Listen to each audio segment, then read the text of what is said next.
Hello, I'm Sophie Ikenye. Welcome to Focus on Africa. Our top stories.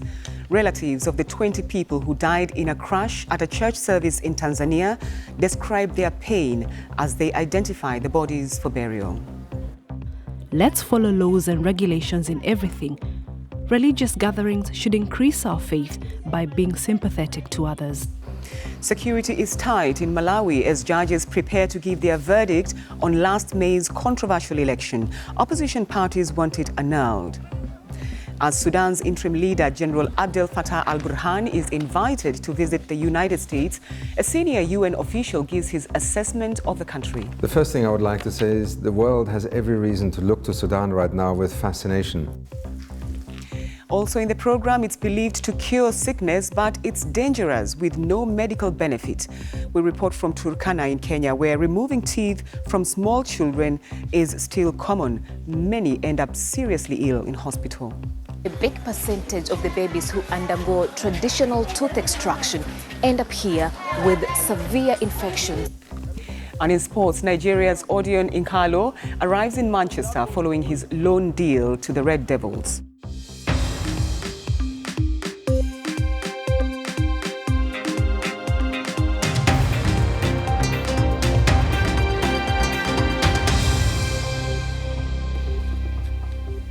Thanks for joining us on Focus on Africa from BBC World News. We start with some breaking news. We are hearing reports that at least 13 children have died in a crash at a primary school in Western Kenya.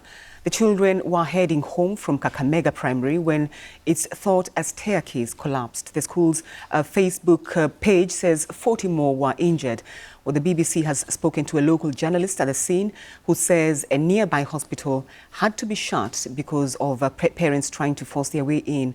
We'll, of course, have more on that a little later in the program as soon as we get more details. Now, that news was developing as relatives of people who died worshipping at a Pentecostal service in Tanzania have been identifying their loved ones. 20 people were crushed to death in Moshi in the north of the country after the pastor, Boniface Mwamposa, encouraged those attending to step on blessed oil he had poured on the ground. Around 10,000 people were in the stadium at the time of the crash. Mr. Mwamposa has since been arrested and is under investigation. Abubakar Famau reports. It was meant to be a prayer meeting, but turned into a scene of horror and chaos. 20 people, including children, lost their lives following a rush to touch what preacher Boniface Mwamposa said was holy oil, which he had poured on the ground. Dozens more were injured.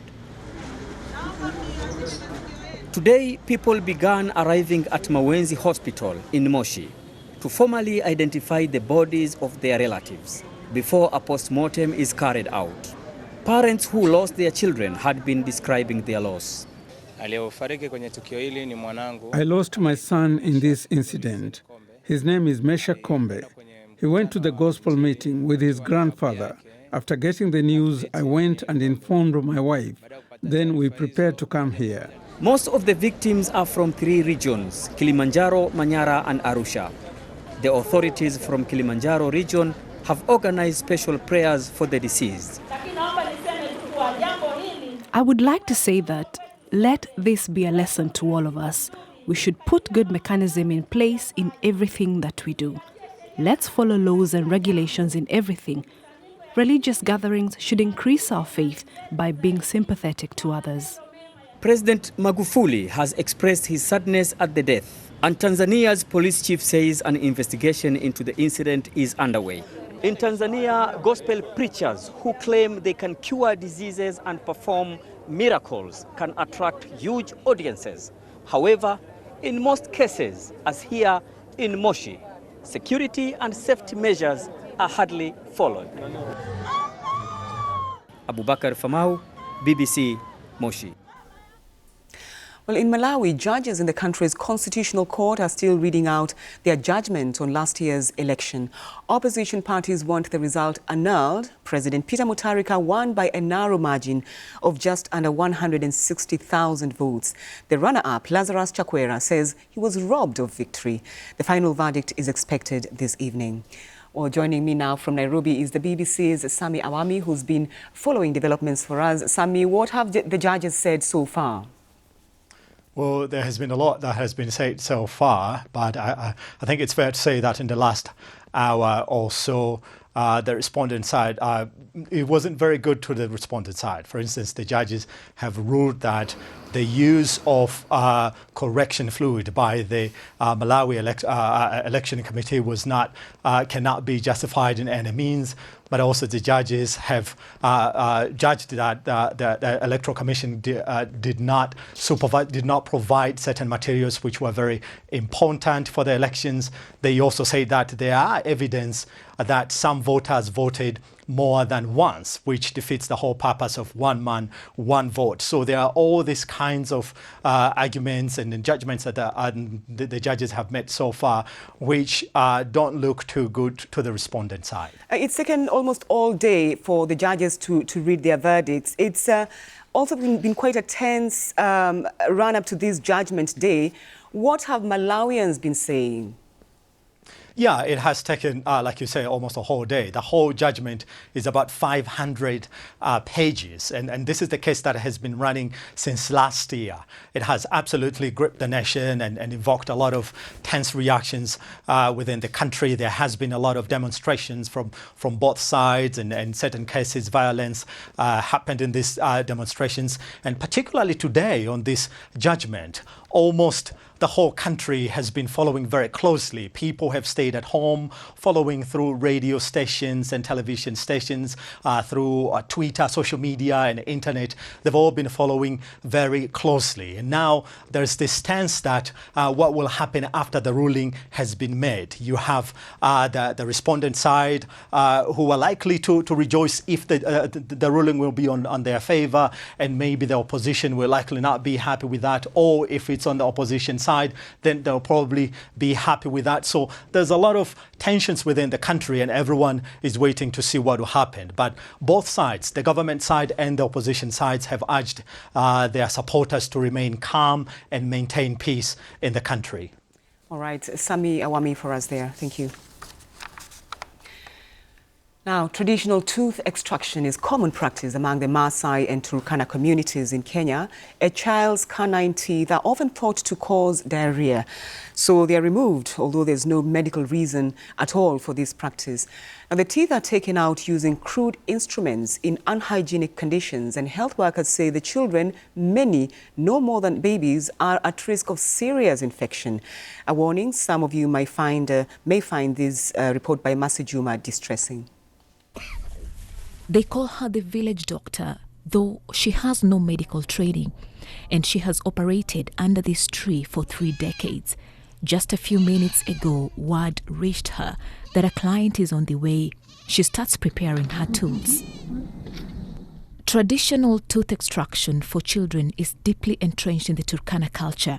The community blames the canine tooth for causing diarrhea, fevers, and delayed development in their babies. Esther Eregai is one of the traditional elderly women whose work is to perform the extraction. Her client today is Emily Lele, who says her 13-month-old daughter has had diarrhea for 4 consecutive days. She believes it's a symptom of a problematic tooth that must be removed. She was having diarrhea every time. I decided to bring her to Mama to remove the tooth. I have always done that, even for the older children. I brought them and the diarrhea stopped. The village practitioner uses crude tools such as knitting needles, bicycle spikes, scissors, or broken glasses. Others who perform the procedure have a traditional knife shaped specifically for this purpose. Emily hands her daughter over to Eregai. I watched as the child had 4 teeth forcefully removed using these crude instruments. We cannot show the pictures, they are too distressing. No medication is used to numb her gums. Her cries are heart-wrenching. I have done this for a long time. I took after my mother. They come here when they are very weak, some even fainting. I use these nails and they get better.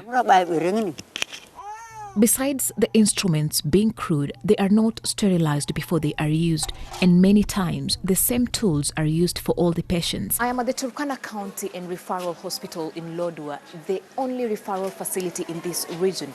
Now, a big percentage of the babies who undergo traditional tooth extraction end up here with severe infections and sometimes deformities. Management says 1 in 4 cases admitted here are as a result of the traditional tooth extraction. The case that can never get out of my mind is this 8-month-old who came highly dehydrated, and we found high infection. Within 2 hours, we lost the child. In an attempt to tame the practice, the local government and local hospitals have come up with outreach programs to educate the community. Meanwhile, the so-called village doctor collects her $3 for every child brought to her, then goes back to cleaning her tools in readiness for the next client. Mercy Juma, BBC News, Turkana. This is Focus on Africa from BBC World News. In a moment, we'll bring you an update on that breaking story. Reports that 13 children have been killed in a crash at their school in Western Kenya.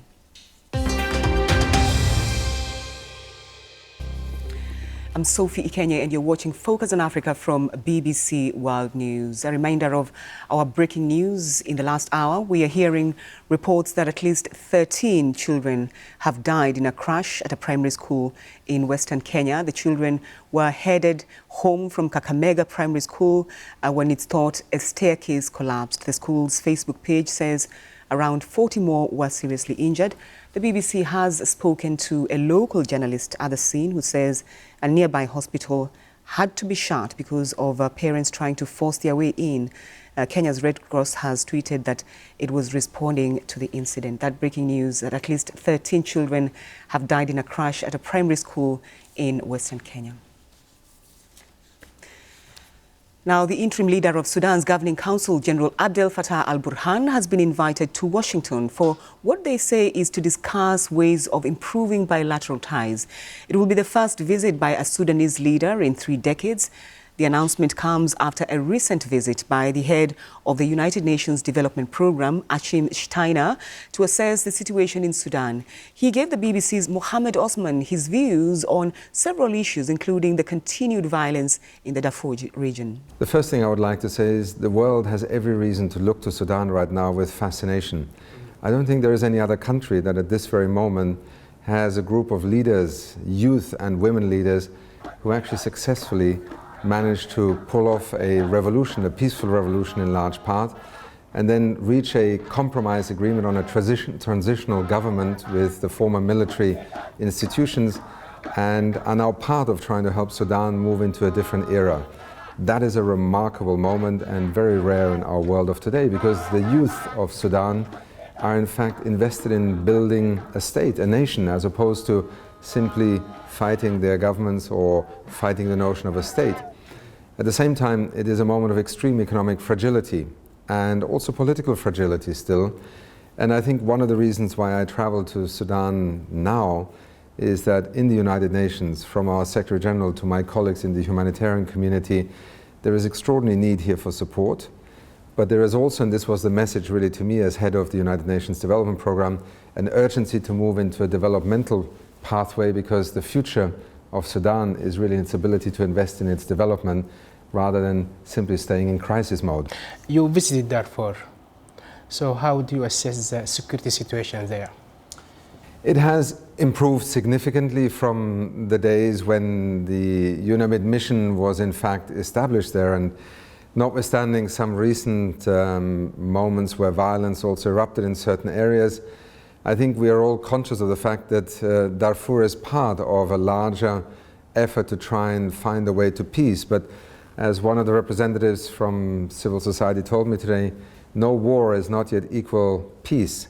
And I think we are precisely in that transition where, ultimately inequalities, conflict over land, water resources, very quickly can trigger conflict. And I think for us, who are now working in the drawdown of this UN mission that was there to keep the peace, so to speak, we are now looking very much at development as a driver, because if we can provide opportunity and livelihoods, then also automatically the reasons for conflict and war, be it domestically driven or from outside, will diminish. And that is very much the development promise in an era where conflict is so prevalent.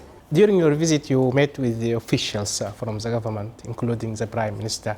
Abdullah Hamadok. What's your impression about them? Do you think they have ability and will to face this huge challenge during this transition period? Well, first of all, I think the Prime Minister perhaps sometimes wonders whether he should have accepted the invitation, because it is really trying to hold together an experiment in post-revolutionary political process and architecture, while an economy around him is an almost impossible challenge to manage. But I think it is a very brave act to accept this role of Prime Minister. And I think the Prime Minister was also very clear that, the basic rule of law, new legislation, the constitutional reforms, but also new sectoral legislation that enables a different kind of economy to succeed, correcting for the distortions of recent years in the tax system, in the subsidy system, that very often was very selective, benefited a certain group of people, but also to bring into the tax base of the country some of the sectors that at the moment have simply stayed below the radar, and these are not insignificant in parts of the country.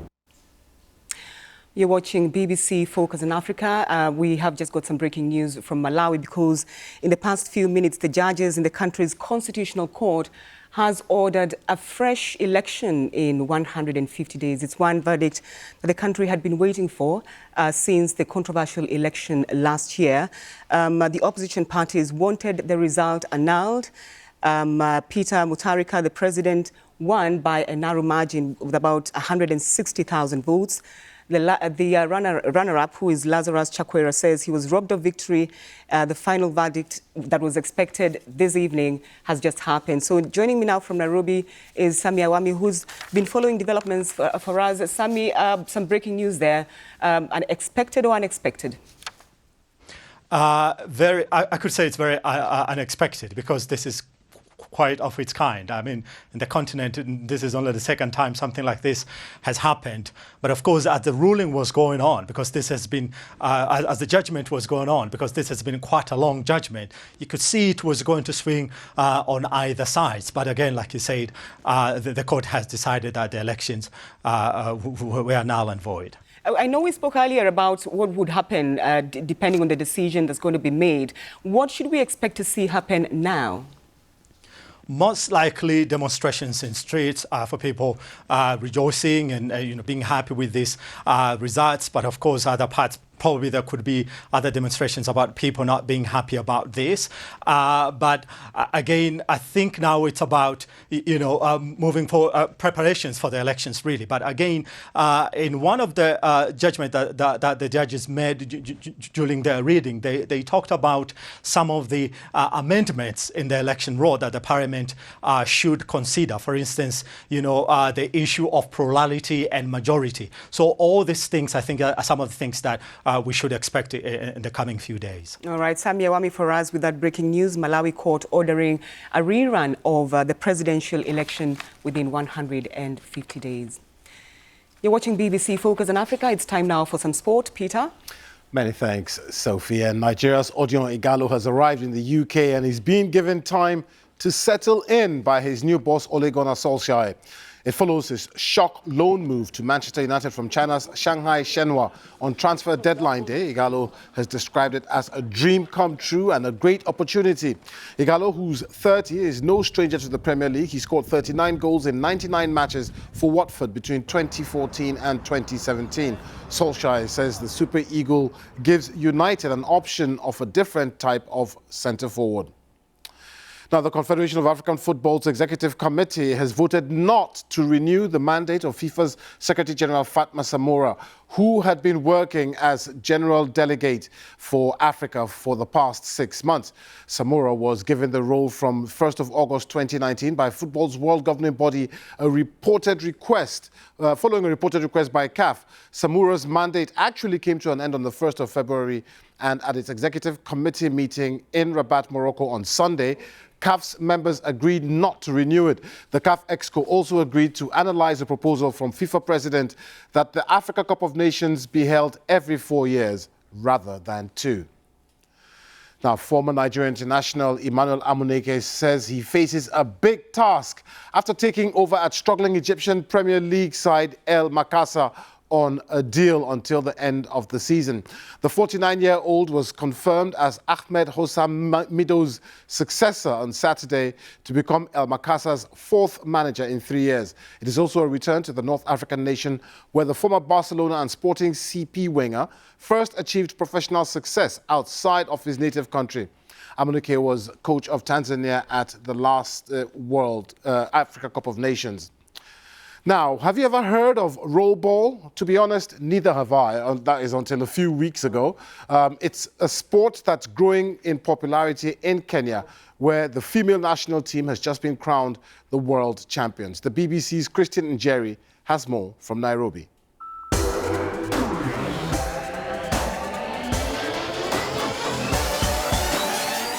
This sport has been in Kenya since 2011. Who would have guessed? The Kenya Rollerball team has participated in 4 World Cups since 2011 up to date. This is a sport that combines 3 games in one: basketball, handball, and skating, and has been gaining popularity among the youth in Kenya. But you have to be extremely good at skating.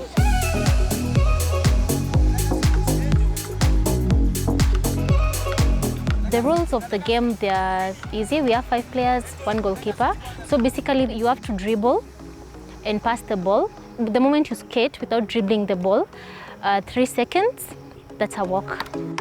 You have to avoid fouls. We have fouls. A player who wants to be substituted and the player that wants to substitute him enters into the court before the other gets out, there's a violation and there's a foul. Shooting, you should not cut inside the D. That is, when a player shoots the ball, he should make sure his skates doesn't cut the line. There's a line cut.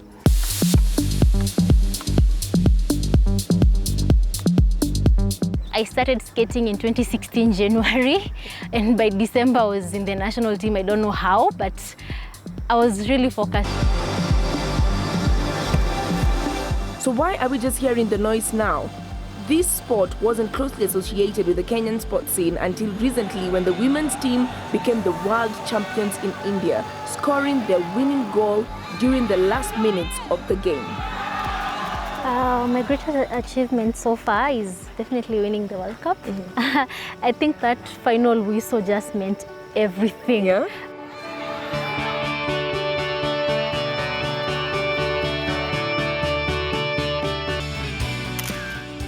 With Kenyan's men's team finishing runners-up last year, these young players are determined to spread the love for the game across Africa, and they hope that the sport will soon be given the recognition it deserves. Great story. I'd have given that a try were it not for these old bones. Old bones, Peter, old bones. Well, let's get some more on our other breaking news. Reports that at least 13 children have died in a crash at a primary school in Western Kenya. I'm joined by Rhoda Odhiambo in Nairobi. Rhoda, what more do we know? Sophie, it was not a crash. The children, reports that you're getting from journalists on the ground and police officers was that the students were running to, it was 5 p.m. and the students were going home, and it was a stampede. So some of them fell from the 3rd floor, but it is not clear why the students dashed out of class in such a hurry. Some of them have been rushed to the nearest health facility where they are being attended to, and parents of the children who are in that school are also at the same hospital. We understand the Red Cross has also been speaking. Yes, the Red Cross has issued a statement together with the Education Cabinet Secretary. They've asked people to stay calm, and they're trying to establish the number of children who are in that particular class. And the school has also issued a statement of the incident that had happened. So we are hoping to get more details in the next few hours. All right, Rhoda Odhiambo there for us. And just to update you on the breaking news, also from Malawi, within the last few minutes, the court judges have ordered fresh elections in 150 days. That's it for now.